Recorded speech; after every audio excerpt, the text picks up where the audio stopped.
sar chi pai oh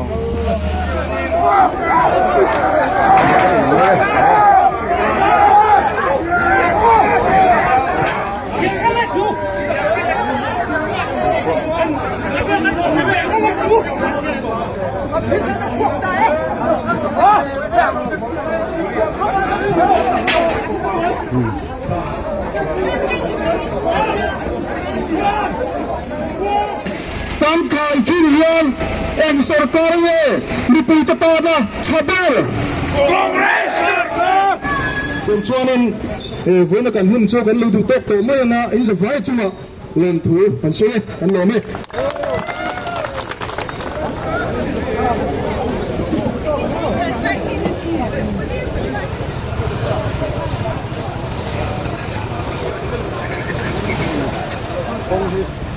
kami sesunet malai ke kan ya Jom kan zot ve longa voina khan kan on nang lutuk lowa in program kan lo set la ya inin no buai khatiang tharum thona te athlengem mar su khati chung chunga de kut kan hau tu ten an tuar kha chu poi kan dia khati ole clear tu du tak te chi bai le ka tu hoi ni mark ni so pa ni sa ni so ni panga ni lai ni chu lai he la ni hoi ni hian hoi ni mark ni so pa ni hian ka she chawa in treasury ya police te le congress thalai te buaina timeng an nor buaina ana sa ko lo wa theni ti kan sia ni tu tin kan chu kan hanu chu ya hun ma te kan banang man chi lo na nga se lai congress ko va na ni ya an ho tu te kan mo ang te kan an te do na enge voi ni tu ken san te ani ne na chiang zo in kan nga tha du ra nga ila an tu le la te kan in kom na te abula changa to khem khan ni lo sak purin kan ngen chu ni ole an se do ni tong ka kan chiang lo wa zo na kan zo na te po fa wi mai the ya amaro chu kan ti ama an kan zo ve do ni abula changa to khem ni lo sak purin kan ngen chu ni si bayule ni som patni khathum sam hi som ni panga nilai ni anie tuna hianin congress bhavana kanom mek ani suti line kanom na chan te kha kan pu te wen an soi don ani voin chun kha assembly kot ti maila treasury khilai khian mi puitam takan pung khoma police te le mi puite po innor buaina kha ni te khan soi oma chumi chungchang chuanin tu te ho kan pu te hianin athubul mi pui khiat tu le tha reman ti chin kha kan pu te ne na tang hianin ngai thak na kan nei don ani ama san pu te chi bayule voin chun khan soi tong khanin khilaya nangmani party huai hotin congress party apo engtin nge in chen san dan kan selawa thalai kha kan hede topa nangmani te eng pol nge ne congress chung rawa khan ti te congress atang khan tu te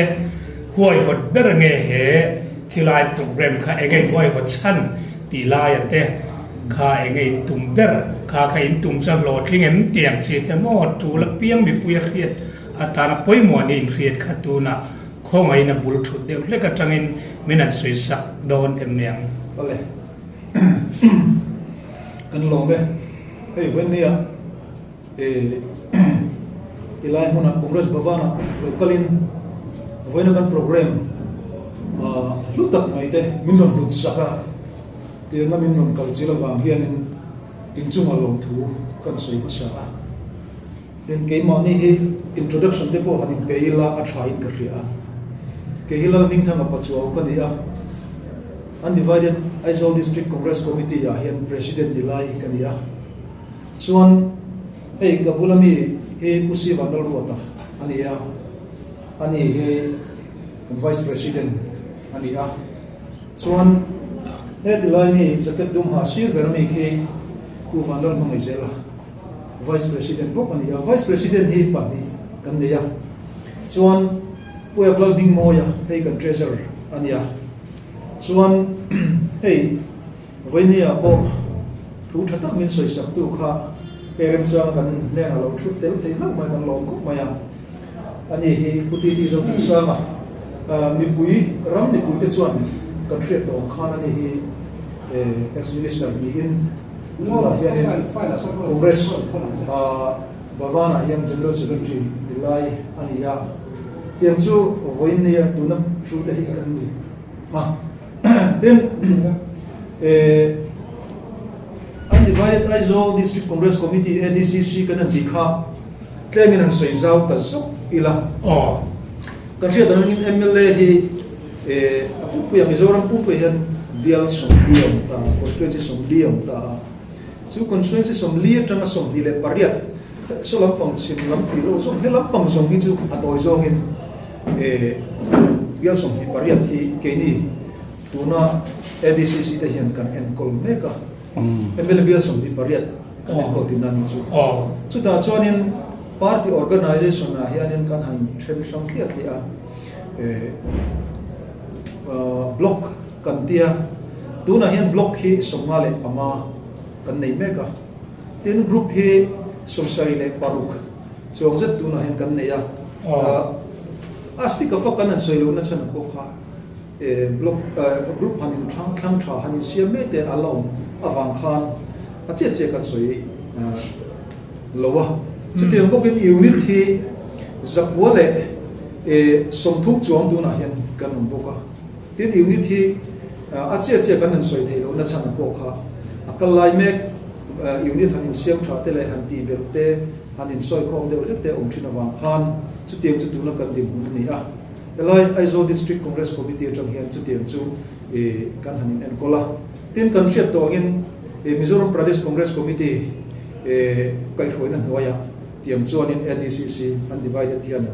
block achin noi lam kha kan enkol ta a tin tuna hian in MPCC le ADCC kha tam tak chon hriat than har samai theya MPCC kha Mizoram kuya kan party enkol tu ania chuan ni noya hian ni in tiang chuanin ruang na fel fai tak siamin chanvo min siam saka anin noya hian kan hoktu te kai zavengin kham MLA som ni pariata block achin noya lam ho kan enkol tani chuanin ke mani hianin chin kan so kan elective OB tu tuma hian pali kan ma di dang kan di ngai lo ang dem te ko ni anga chuanin general secretary hi som le panga no meka chuanin secretary hi somthum le panga order tu na hian kan wa somthum le pakwa tu na hian kan nei meka tiang chuanin organizing cell lam pangte pomin zale member hi vain zale ti tu na hian kan omani maro chu hei bo ta te noma ache chu ko tu na hian kan han soi lo ani tiang chuanin hei vinnia kan hriat angin tun thok tran ni march ni som sang ni le som le panga thok tran ni liamta khan assembly house sa Congress party na kan MLA nei chun pusing on lian chunga mi mau tak maya kan house leader za om tak le kan chief minister ni bokina ama mi mau thil tak anticipatory bail deal to na request siya makha ke ni chuanin amak kan dia kha ni min khoi khup maya achan chu kan MLA te mi mau za om na te tin zalen na te po kha ni anh ni an bo rio gen kan khria a thalo ko ti tak chuta tin chu mai biala ma chuanin democracy palzun na ni the hian kan khria ni ka bang khanin kan mai poi mo kan sai kan mai serious en maya he hi zoram mi pui hianin he thil hi ana mai lova a serious ni ti hi in fiat sakse tin using hun nen chunga po a thlawa hawi a phu ani kan tia voinia ADCC te hoi tin Congress bavana training tiang hianin house ko ta te kan program nei tumaron kal ka kan nia mar chu kan sarkar lam hu tu ten akota chi lu phal lavin enge mochen ka chu police nen po kan hanin nok de raprapa maro chu hun thata ke ro chu mi han siam sam kan han nei thleita kha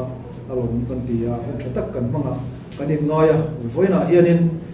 zoram mi puiten kan MLA zam tam member zam MLA zam tam mai thlawang kan ho na hi achan le awang hi chiam taka min hriat sak zela zoram hi ral muanga hi kan duwa tu nei tu ten thu kan taka lo mo tia thu nei na te talfiak amang ang sia zama an ma ni MLA puite le tin kan so kan thak thling pon ni a involve khan ni om tak trong kan man om khur de po hi voin ni trong hin chuanin re tok se kan duwa Christian ram kan ni a voin kan ram phoi tu te po Christian thatak te an ni a khatiang thil ka chu a thlen to lo nan voin ni a hian kan pulian pungun lian chu thlama kan hauna pai mai pial ma hian kan member house member za om tak te ba ka kan sarkar to te po an chunga hetiam thil hi at hen lo na turatan voin program kha buat sai kan ni ti hi ma sai kan sin sa du alo mo me kan zot bele lok me la ani vena kan ngai thata na khan kan MLA zong tak thaba hona kan pung khom khan ya ti chuanin ani member kha kan duangin kan pung khom tholo kan tinge member nge pung khom da kan lom to kem le kan thaba hona khan zong na thatak nin ka kha kha nimin hei hi nimin tlai zan thim to ha program hi buat sai chau kan lia chu wang chuan information hi du kan in pe chak lo ba ka tilaya au ma hang te a hria a hre chok kal a te poina a thei tok chuan han ti zau chu kan han tuma a mai ro chu hun ka kan nei tle ma wangin duangin kan pung tam lo ba a nuar kal le tuk te po khan om thova ni khat te chu hun om ni selang chuan sutilaya khanin kan lem kan tok viawin mi pui kan tam viawin karinga congress member big tak anga po kha chu wang chen voini local anga khanin kan rinain kan tam jok kan tia alom po kan lom kop mai zona kan zot ve longa voina khan kan on nang lutuk lowa in program kan lo hret la ya inin no buai khatiang tharum thona te a thlengem ati le thil hi enge ni kalpui zel in tu mem a to thlenga kalpui in tu mem ti kha kan zot ve lok tang chu nia tharum thona kha chu a thleng lo mai ro chu ti rual chuan ke mani zinga kan ho tu te pa dia ro chuan liam an tuar ti sen chuakin ka poi kan ti khop maya sola ya kan ka khan boina siam tum le house session kal nai ti boi tum kan ni lova mar chu khati chunga kut kan ho tu ten an tuar kha chu poi kan ti a ka te ka thleng to lo se kan du khop maya ti san chuak ko pa in wok kha chu ni ma a tha kan ti lo he chu kan dem tak se tani ten hun lo le zel tur atani ro chu kan soi thei lo ba mai ro chu he kan ram le kan nam le kan mi puite mi pui no puite thawa ho ngaya kan sarkarin ma ala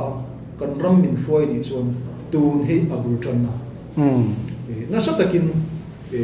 mi puite le ram thawa ho na ro chon kan kal zelam ti kan soi tel ani da chu zona chia pon ni lovin he me chung changa film mo tun kan program bo sai development program bo sai chung changa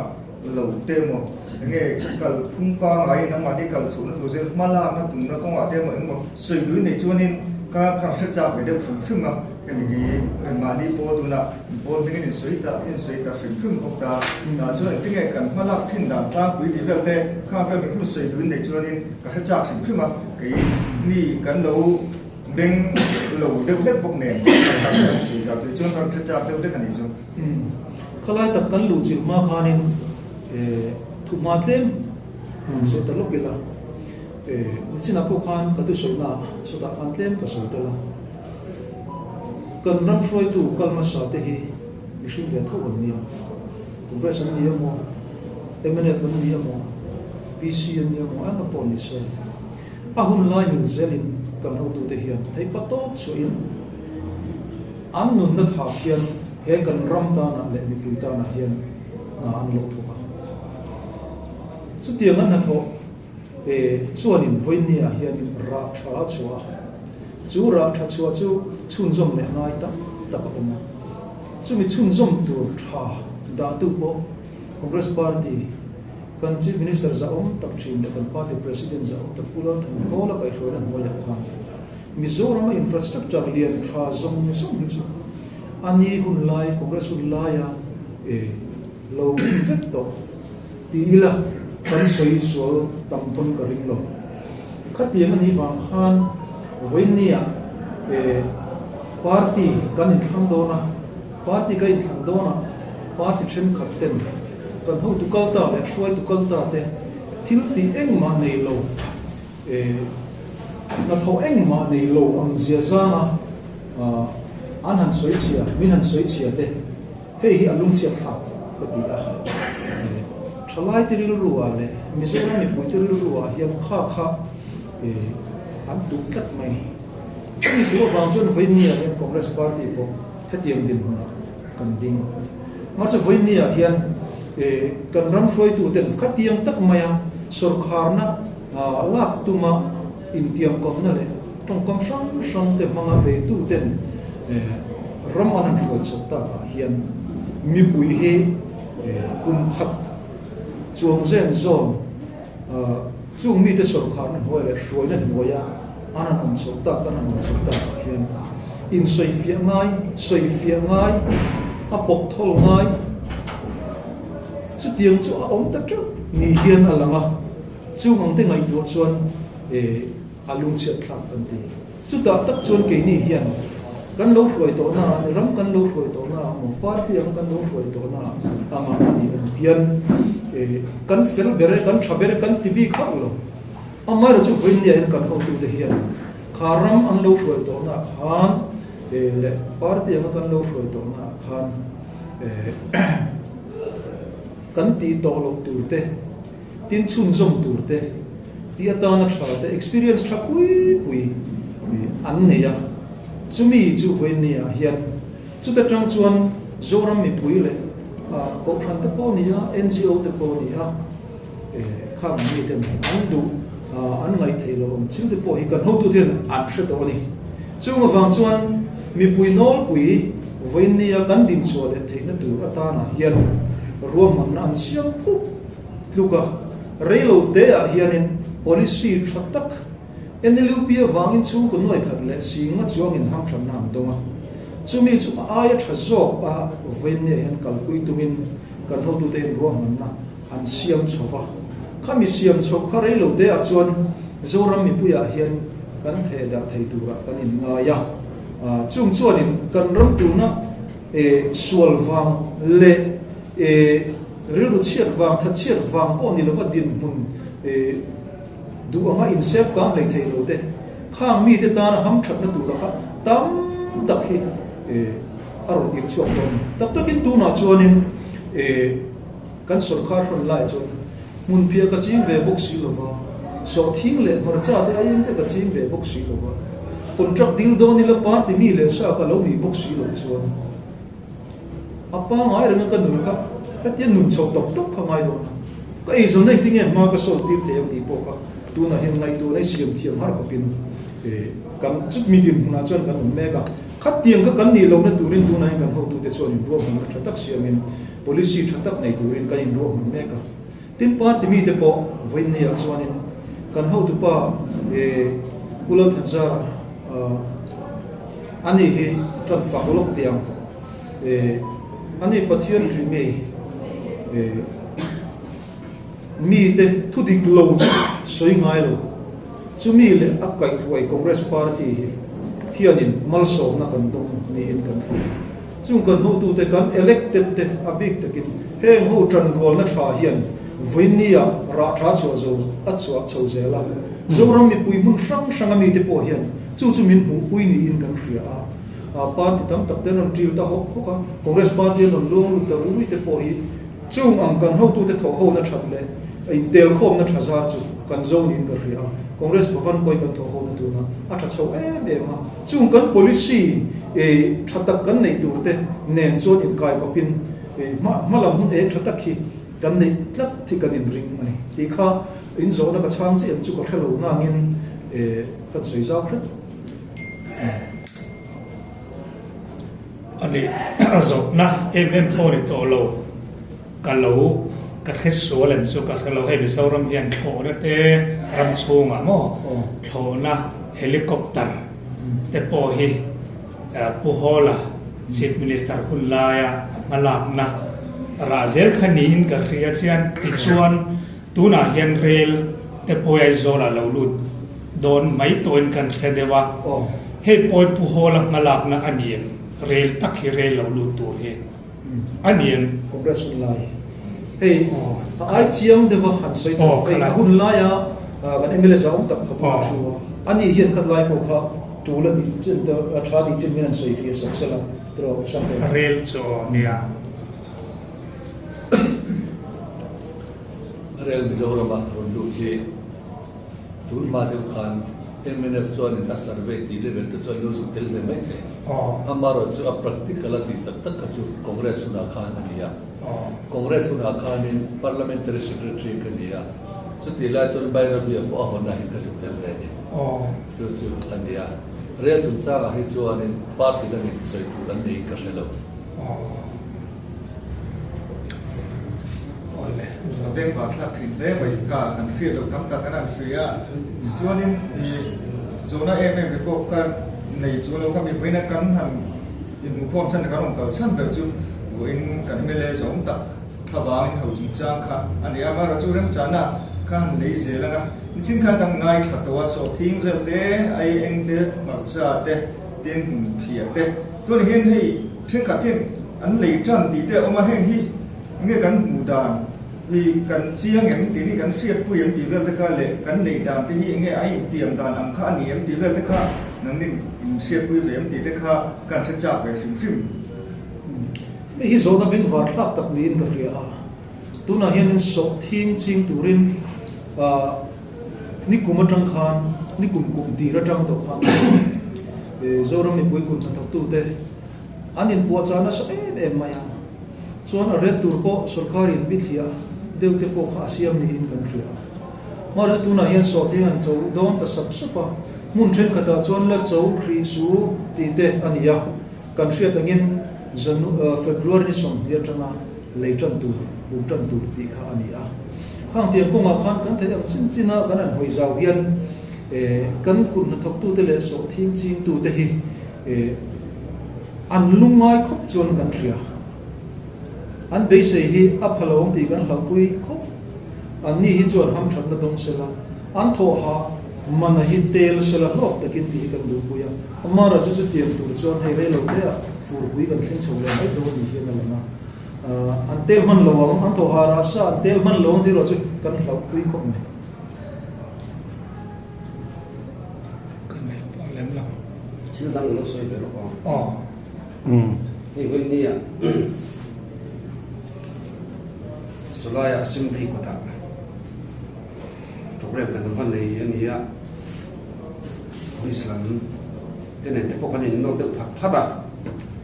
khati sen hil den chuaka tiang program bo sai ngai ya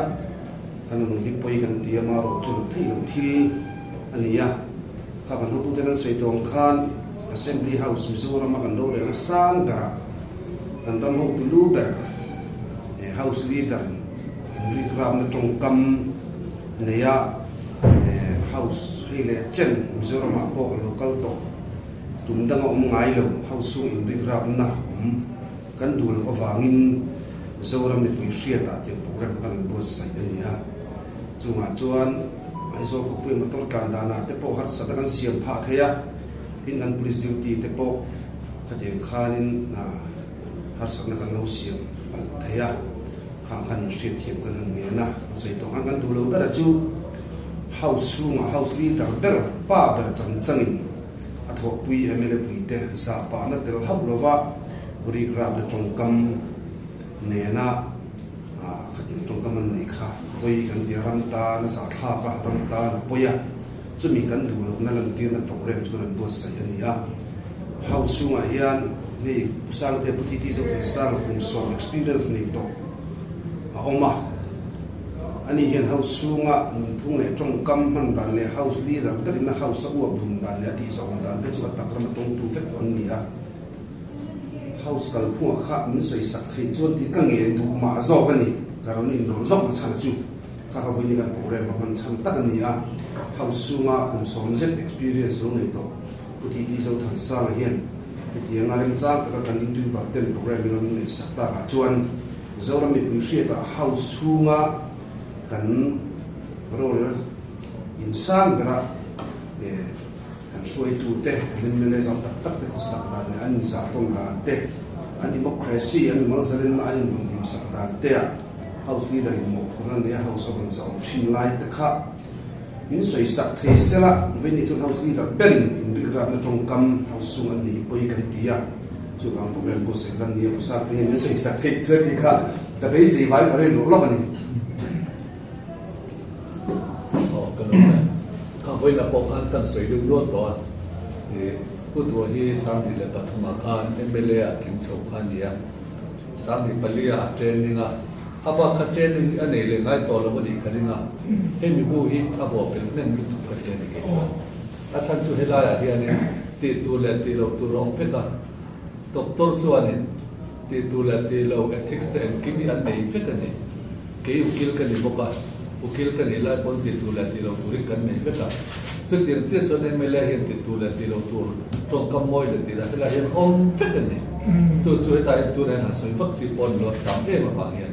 he mi hi ulu te min chen on le se ti kha karil ruwa chuan ron oma he hi rules of procedure and conduct of business Mizoram Assembly na man lai kan dia he ta hian in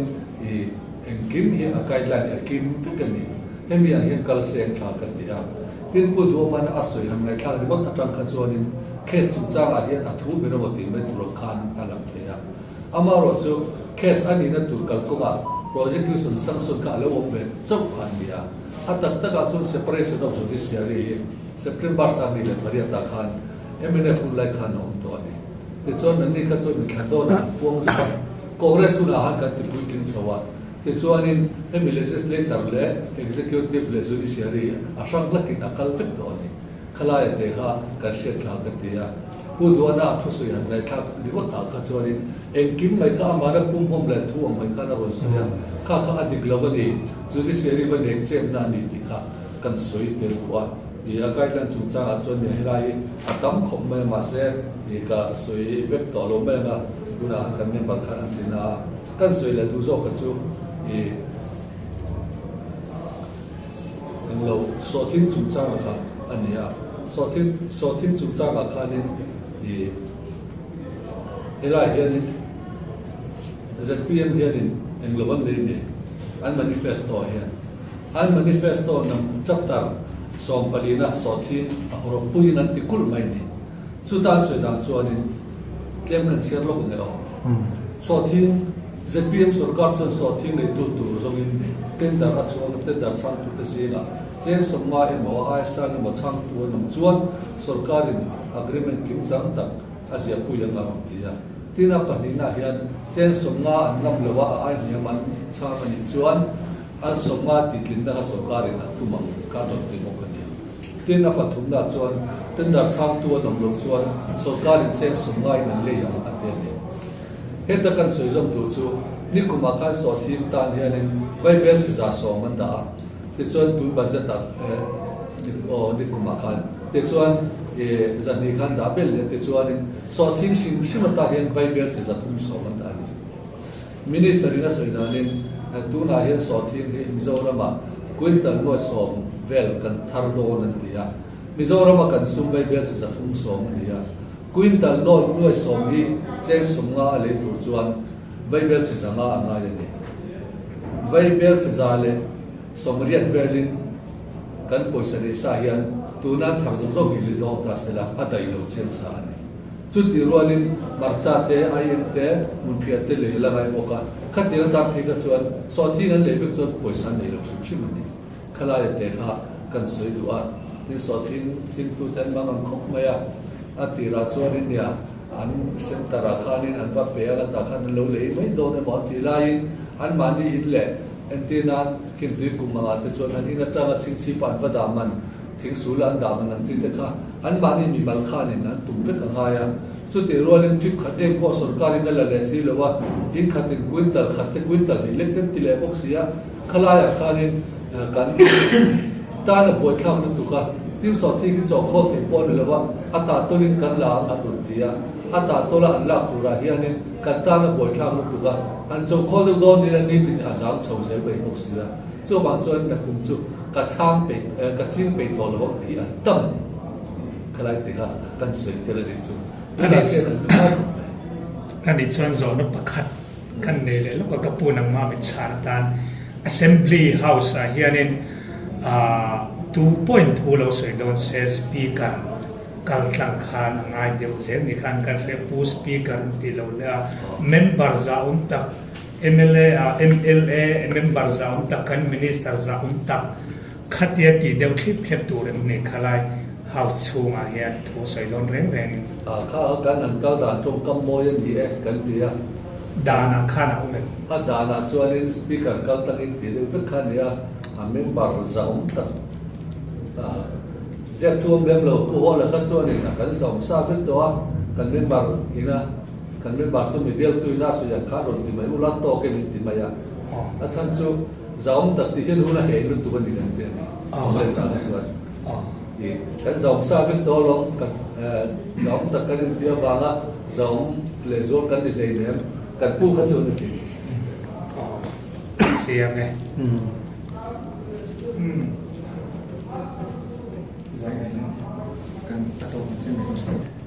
hei when nia atira ka soyang khan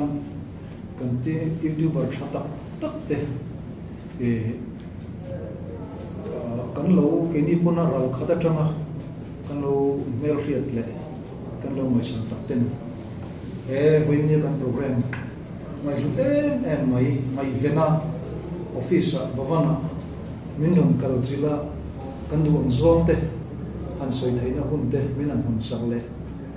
tiang turata na ro man na thatak mai indom nei hi kan lom tak zetan ti kha kan soi duwa chudi ro chuan mizoram ni pui te hian ro rel na thra in tol de in mania din kan hel moi moya chu tiang turata na ro rel te thra chu ko pa ber tuna hian kan mam ani mara chu kan soi ta kan khan voinia kan huam in ke ni kan ram ho tu ro chuan kan ram ro le na in sang bera man ni ba pui te ba ka sarkar thamte chongkam an ne na chongkam a tha da en hian a thamun thak lo kon tia heng ko ma hian mi pui te pon mun takin ngai to na mang na in khan lo om le tur tan hian tu hinge ro rel tu tan sha am ti part tin te kan ro in zor le huna min lo bu fia sela chu ta tang chuan kan ram kai ro tu tu ro po hi ron thang chuak le nge sela ka duwa tu na ma in en chin nang chi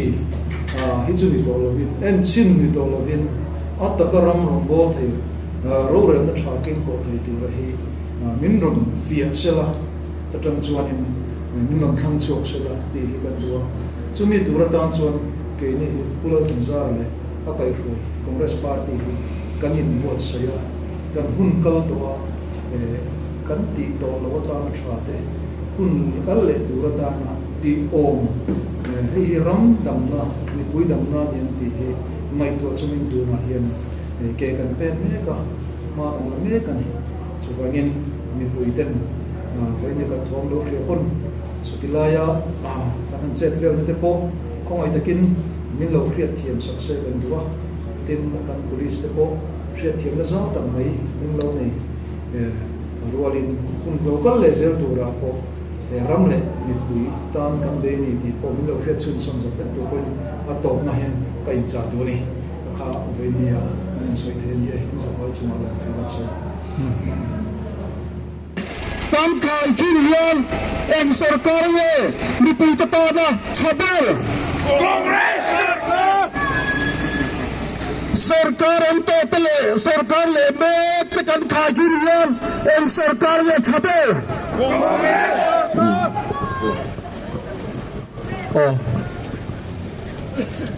doctor वाले सुनो कन लो में हे वनिया कन पुलिस ते दो थे तकिन हुन कन मन सुन जरिन मिन लो चे ना हुन छा मिन पे कन लो में ना वनिया कन ramle mi puite kan MLA zon tak te thawang hawa vein kan dam han thawang han kan la men boka ken chuanin vein kan hun cho kan lu du tok to mai na in sa vai chuma len thu kan se kan lo me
Inge ka police te lo nuala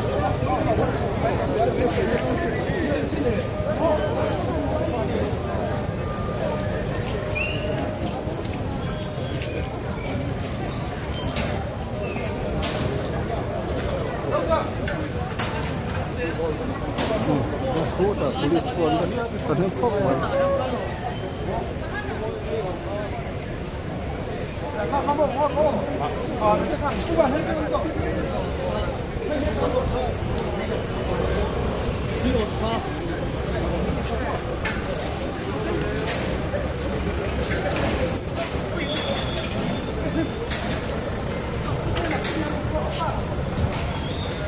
Tiyan program tu an zo to ma ro chu tu an la tinga hi treasury finance son map na kong an block map tu ni ku lai ku rem hui pan sa na ni ya ku motor po ngan min lo motor po ku la ma kuanin an tan sa ke ani road block ani sia an chen le an block don kam selawa ôi chuyện đầu tiên là cô còn thêm chứ à lái thì giá rất lái để thò nó đi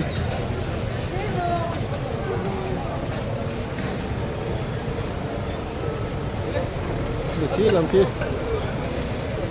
và nó có hồi làm cho một tôi còn thì nó khai ra giảm nuôi mấy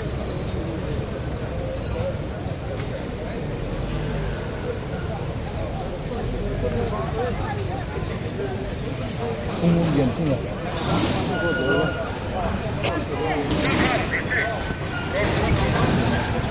có hay cũng chết nè các đó là tôi đang chết là sừng sững to mấy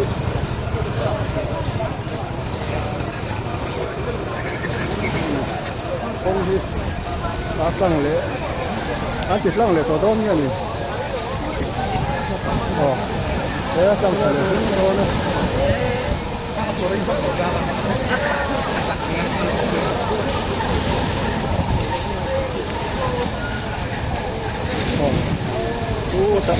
còn tí để tôi đón những cả thứ cú làm cái chuyện lấp lốc á cú làm cái chuyện lấp lốc nữa các cú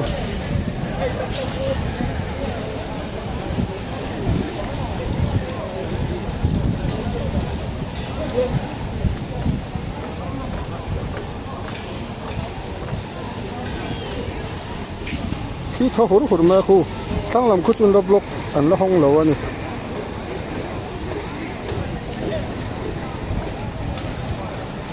còn hơi hết làm cái chữ ảnh hông của kinh nghiệm tỷ giá con có thằng thi đâu mà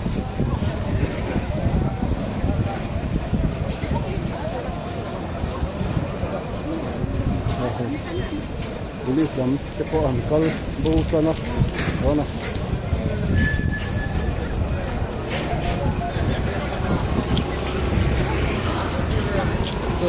nhưng nó đâu tầm hốc mấy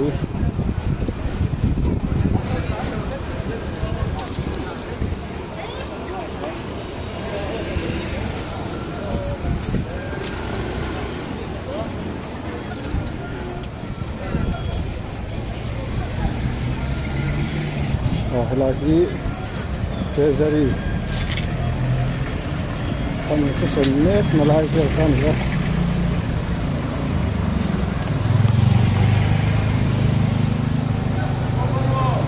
đi thế luôn xuống ta cái đó là có cái đây nó vừa ra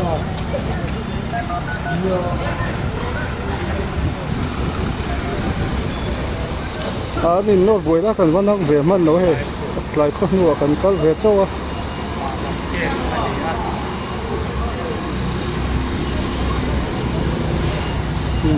làm khu mà làm kết có chim làm kết dọc mà lấy phải có con sợi suốt chim làm kết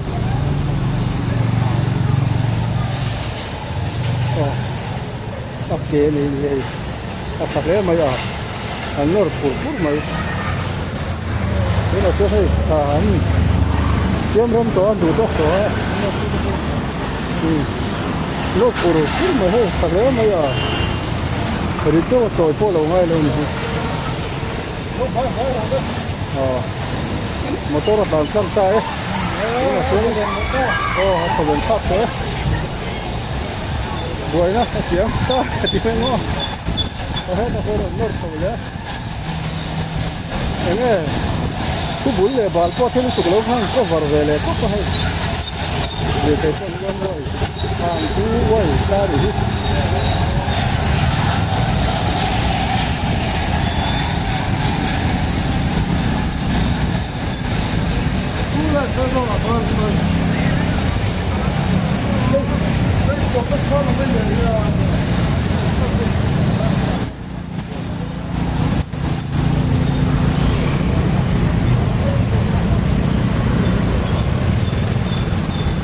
Đến cả đuốc mấy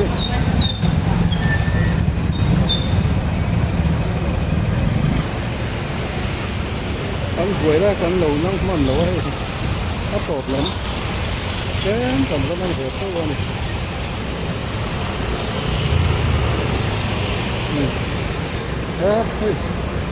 motor hàng chú quay sập sắc cầm ấy á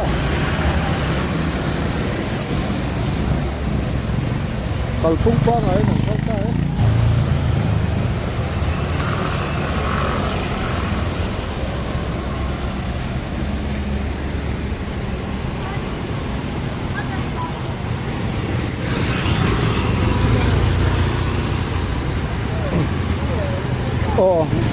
tiếng đùa cũng report tôi nó tự kiếm trắng thì lâu mấy cái chân còn lâu trái traffic lắm rồi đóng tài với tụi ta sao tham một cái điểm mua lá bù rồi cái nó block về tất cả những thứ